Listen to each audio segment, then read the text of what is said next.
नमस्कार। यो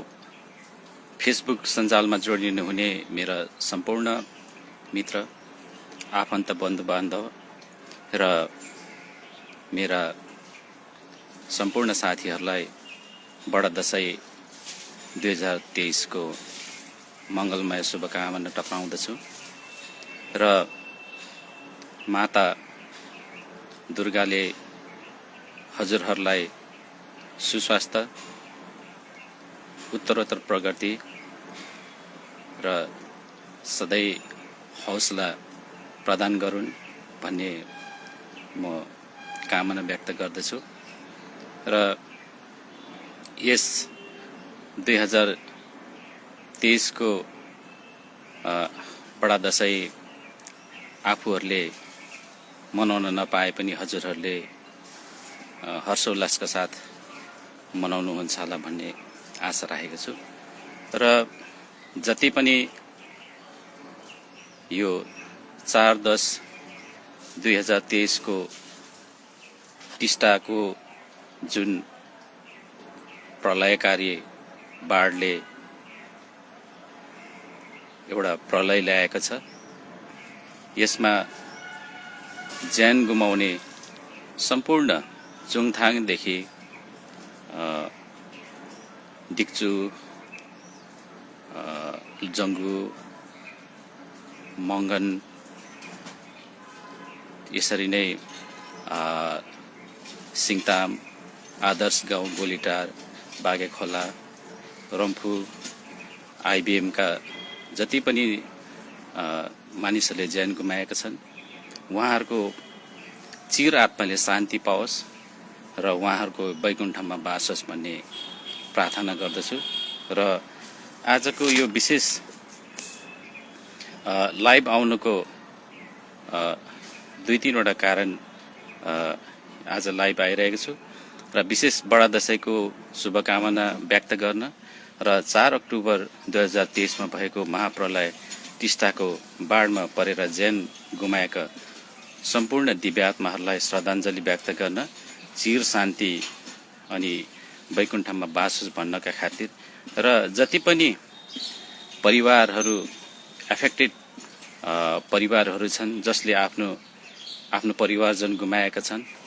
धन सम्पत्ति र आफ्नो सम्पूर्ण परिवारहरूलाई गुमाएका छन्, उनीहरूलाई हौसला प्रदान गर्न र जोश प्रदान गर्न, सान्त्वना दिनका निम्ति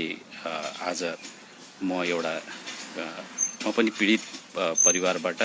हजुरहरूलाई सान्त्वना दिनका निम्ति यहाँ उपस्थित छु र आपतको समयमा जति पनि ग्राउन्ड जिरोबाट रिलिफको लागि सहयोग गर्नुहुने महान संघ संस्था व्यक्तिहरूलाई पनि कृतज्ञता प्रदान गर्नका निम्ति आज यहाँ उपस्थित छु र विशेष गरेर जति पनि 4 अक्टोबर 2023 मा प्रलयकारी विध्वंस टिस्टाको बाढले जतिजनाको घर परिवारहरू लगेको छ, जतिजनाहरू अहिले घरविहीन भएका छन् र जतिजना अहिले उहाँहरूको बस्ने गाँस बाँस र घरको व्यवस्था छैन,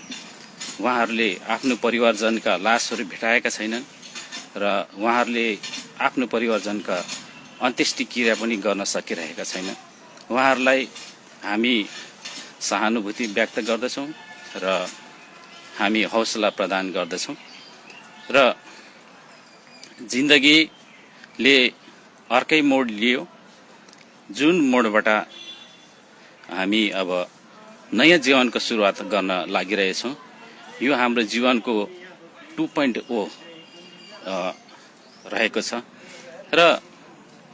हामी जुन चपेटमा पर्यौं त्यसले हामीलाई एउटा हामीलाई सबक सिकाएको छ, जिन्दगी जिउने अवसर दिएको छ र खेप गयो तर जिन्दगी गएको छैन। हाम्रो कर्महरू मर्यो तर मन मरेको छैन। हामीले प्रण गरौँ कि आउने 2030 मा हामीले यो 4 अक्टोबर 2023 लाई फर्केर हेरौँ र हामीले जुन मेहनत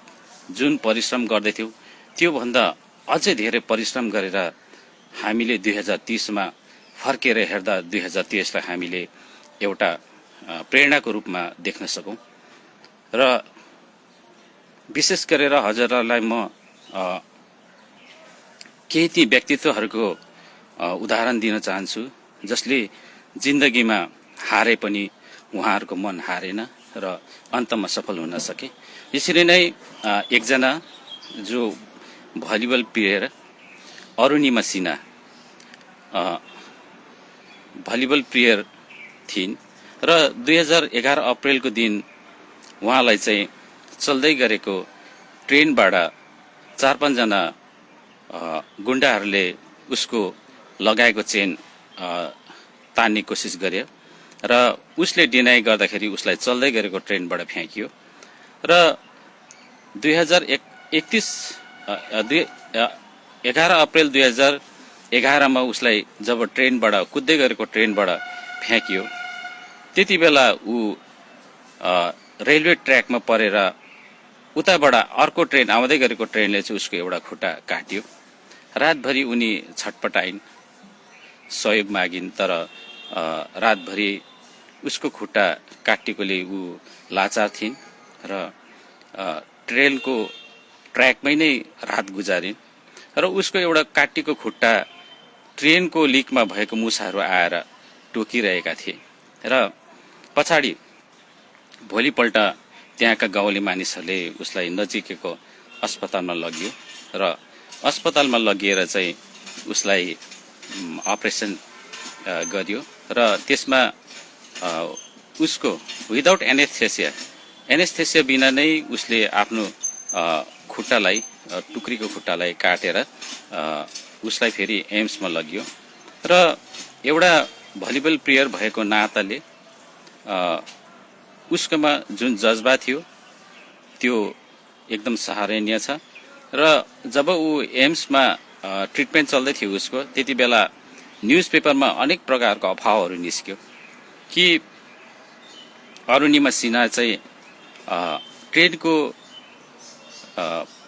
फेयर तिर्नु नसकेर ऊ ट्रेनबाट हाम फालिन् भन्ने र अर्को चाहिँ अरुणिमा सिन्हा चाहिँ सुसाइड गर्नको निम्ति ट्रेनबाट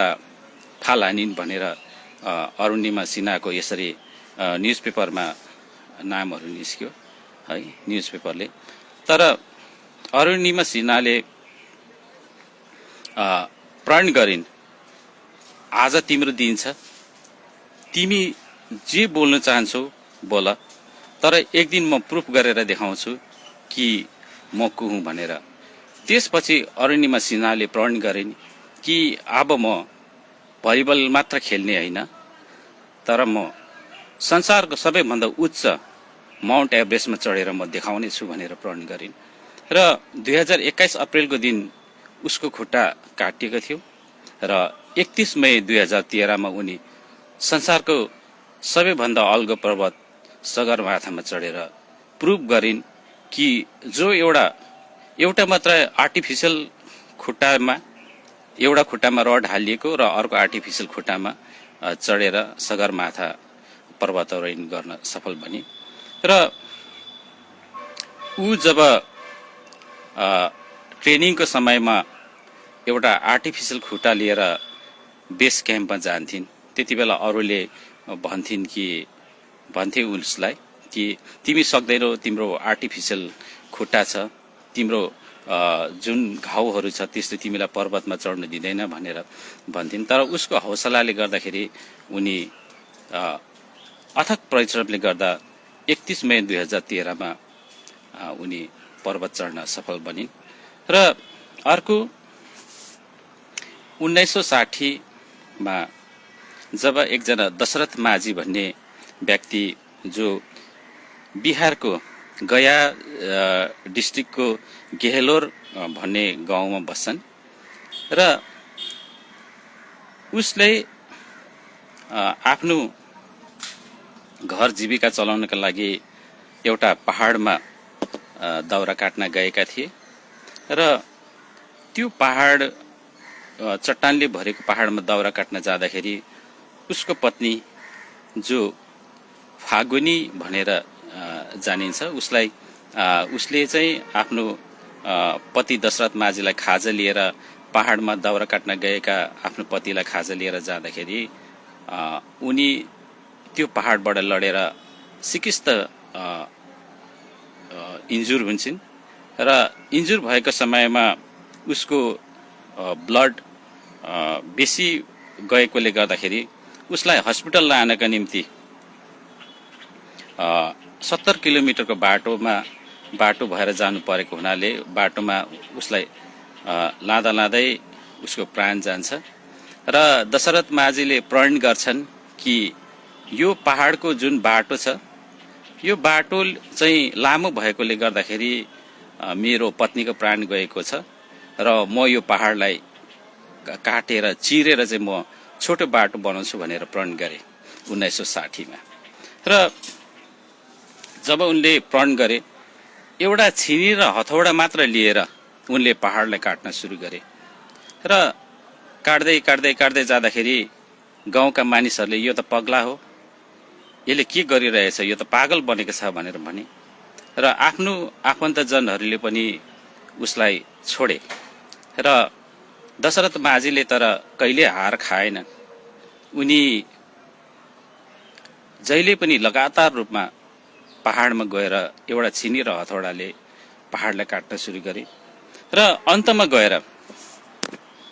1982 मा दशरथ माझीले 360 फिट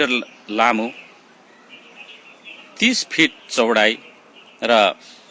25 फिट अग्लो एउटा पहाडलाई काटेर एउटा रोड बनाए, एउटा सडक बनाए, जुन सडकले चाहिँ 70 किलोमिटरको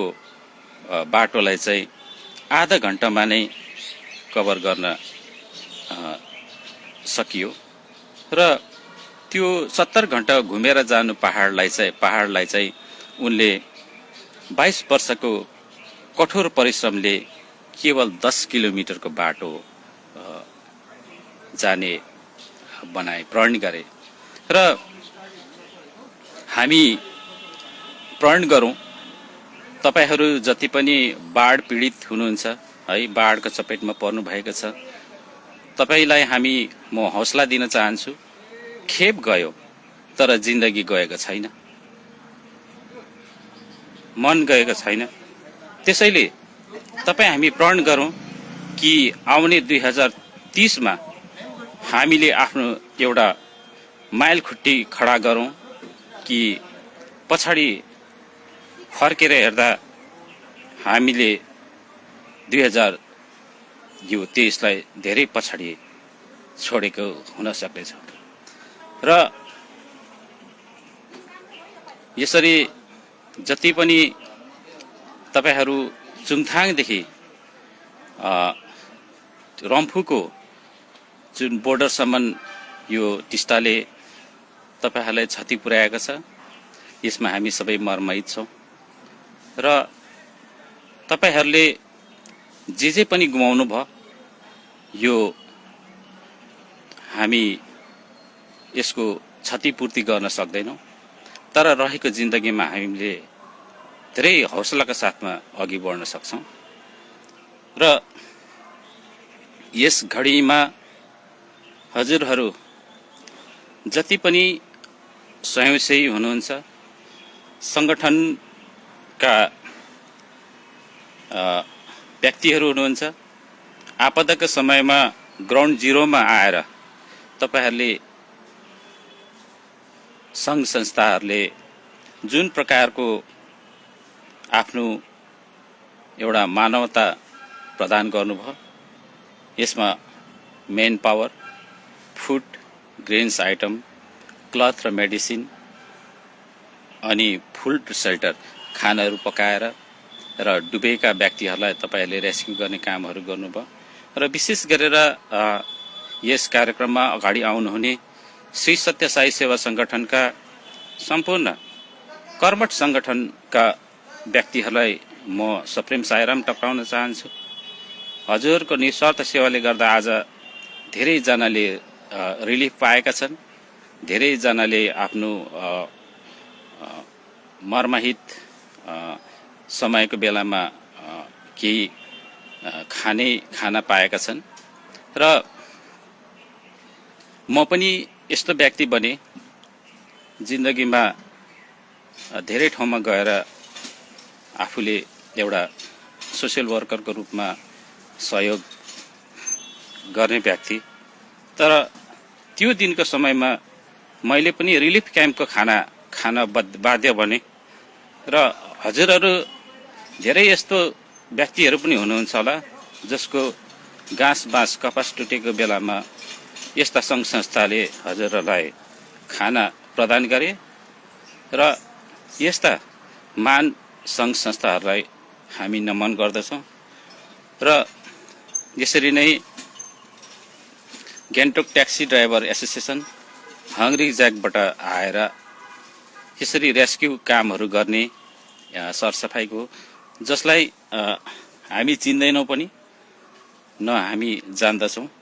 र कतिजना एनजिओहरू आए, कतिजना यस्तो व्यक्तिहरू आए जसलाई हामी चिन्दैनौँ पनि जान्दैनौँ पनि। उहाँहरूले निस्वार्थ सेवा गरेर यसरी आफ्नो मानवता दर्शाएका छन्। हजुरहरूलाई पनि म आफ्नो तर्फबाट कृतज्ञता व्यक्त गर्दछु र जति पनि आफन्तहरू, साथीहरू र मेरा सहयोद्धाहरूले त्यस घडीमा सहयोग गरे र त्यस घडीबाट अघि उठ्नको निम्ति मलाई सहयोग गरे, त्यसमा हजुरहरू सबैप्रति कृतज्ञता व्यक्त गर्दछु। र अबको जिन्दगी त मन हारेको छैन, जिन्दगी छँदैछ। म सकुशल छु र 2030मा फेरि तपाईहरूसँग यसरी नै एउटा लाइभ कन्फरेन्स गरेर म बताउने छु कि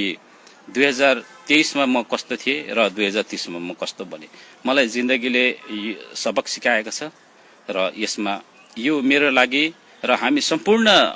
जति पनि एफेक्टेड परिवारहरू छौँ यसलाई चाहिँ हामीले चुनौतीको रूपमा लिएका छौँ र हामीले यो चुनौतीलाई स्वीकार गर्नुपर्छ र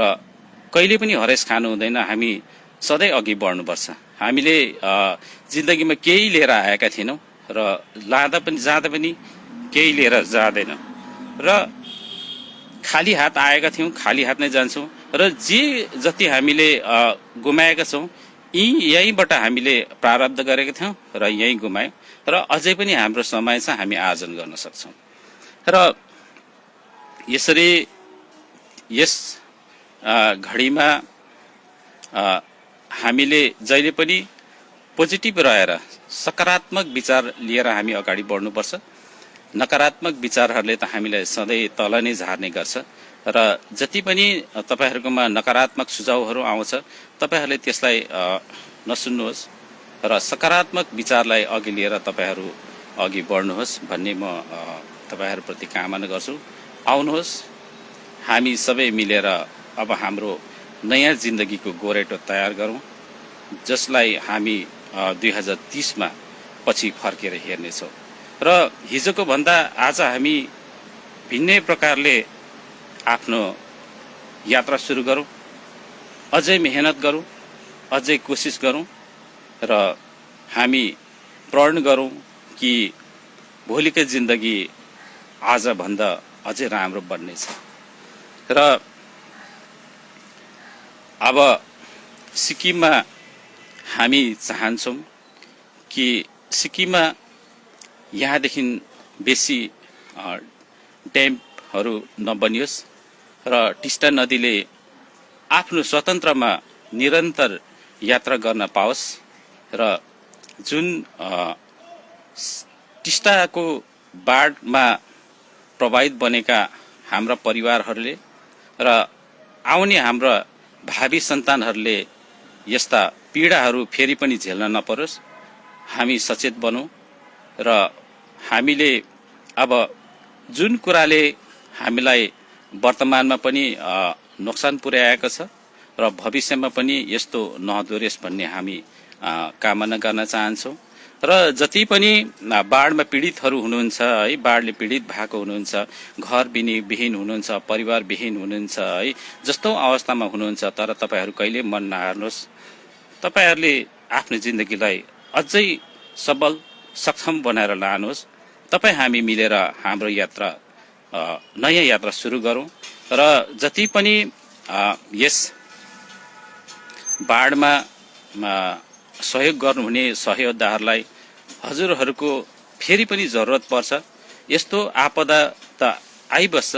किनभने हाम्रो सिस्मिक जोन 4 मा पर्छ है, र भुइँचालो पनि आउन सक्छ है, यहाँनिर पहिरो पनि आउन सक्छ, बाढहरू पनि आउन सक्छ। हजुरहरूको यस्तो जुन प्रकारको विचार छ, जुन प्रकारको हजुरहरूको कर्म छ, जुन प्रकारको पोजिटिभ विचारहरू छ, सधैँ आइरहोस् र हजुरहरूको सहयोग हातहरू यसरी सधैँ बढिरहोस्। हजुरहरूलाई सबैलाई हामी कृतज्ञता व्यक्त गर्छु र अन्तमा म हजुरहरू सबैप्रति सबैलाई धन्यवाद दिन चाहन्छु। हजुरहरूले यस्तो अवस्थामा पनि सम्पूर्ण आफ्नो पराय नसम्झिकन सबैलाई एक समान हेरेर जुन प्रकारको रेस्क्यु गर्नुभयो, जुन प्रकारको सेवा गर्नुभयो, यो अति नै सराहनीय छ। र हजुरहरूको जति पनि बडा दशैंको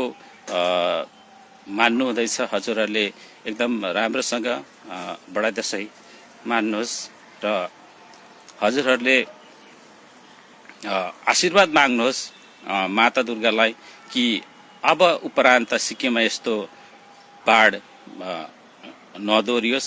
सबै सिक्किमेलाई माता दुर्गाले रक्षा गरून् र सबैको आउँदो दिनहरूमा शुभ होस्, मङ्गल होस् भन्ने कामना गरिदिनुहोस् भन्ने म अनुरोध गर्दछु। र अब हाम्रो जिन्दगी एक प्रकारले अनौठो जिन्दगी, नयाँ जिन्दगी है, जुन बाढले हामीलाई नयाँ जिन्दगी दिएको छ, यो नयाँ जिन्दगीमा नयाँ हौसला, नयाँ विचार लिएर हामी अगाडि बढ्नेछौँ र 2030 मा फेरि हजुरहरूसँग यसरी नै लाइभमा रहनेछु। र यति भन्दै आजको यो मेरो जुन चाहिँ लाइभ प्रोग्राम छ हजुरहरूप्रति राखे है, एक दुई शब्द राखे र हजुरहरूदेखि बिदा लिन चाहन्छु। नमस्कार।